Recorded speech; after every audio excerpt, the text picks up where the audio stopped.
So the first equation that we're going to solve is a rational equation. You see it's a rational equation because it has ratios, it has fractions in it. The very first thing we want to do is identify our LCD, our least common denominator. In this case it's going to be x squared because everything needs to be accounted for here. So we have the x squared, which is here, have an x, that's a factor of this, and this denominator is a 1, which is a factor of x squared. So the least common denominator is an x squared. That's also going to give us a hint about what our domain restrictions are because our domain restrictions and our LCD are both based in the denominators.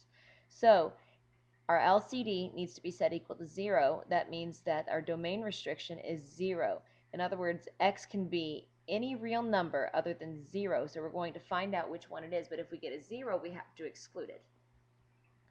Now, I'm going to multiply these three terms by my LCD, and when I do, then I'm going to end up with my numerator times whatever my denominator was missing from the LCD. This first one was missing nothing, so I'm not going to multiply by anything. So the 53, I have an x, but my LCD is x squared, so I still need one more x. It was missing one of the x's, and that's equal to 18, and my denominator was missing all of my LCD, so I need to multiply that by x squared. So this is now going to be my quadratic term, and I like to move everything to where my quadratic term is positive, which means that my linear term and my constant term need to go to the right-hand side. So 0 is equal to 18x squared plus 53x minus 3. Did that because we were switching sides. Now we need to factor this.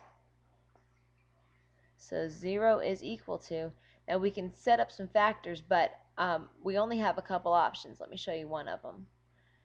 And this one is not going to work. See how I have an 18 over here and a 3 over here? I know that I can't get factors of 3 in the same set of parentheses. So that means that I couldn't do, let's say, a 6 and a 3 to make the 18, because then I would have nowhere to put the 3 factored from here. So I need to shuffle all of my multiples of 3 in one section. So it may be 9, and then I'd have a 2x left over, so I'd have a place to put my 3, and then I must put a 1 there. That's all that's left. So I have 9x and 1 in my first set, and 2x and 3 in my second set. And our goal is to see if we can get a difference of 53.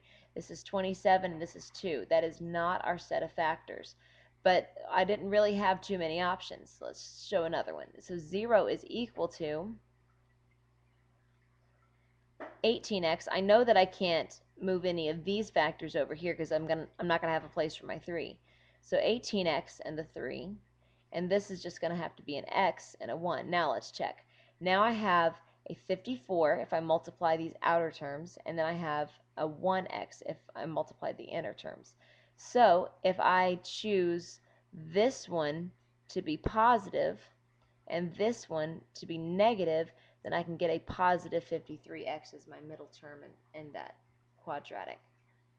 Now that means that this is set equal to 0, and then this is going to be set equal to 0 also. When this is set equal to 0, I add 1 and divide by 18, so x is equal to 1 over 18. Over here, when this is set equal to 0, then x is equal to negative 3. So these are my two answers. Now remember that we have to check against our domain restrictions. Our domain restriction was 0. Neither one of these are 0, so we're allowed to use both of them in our solutions.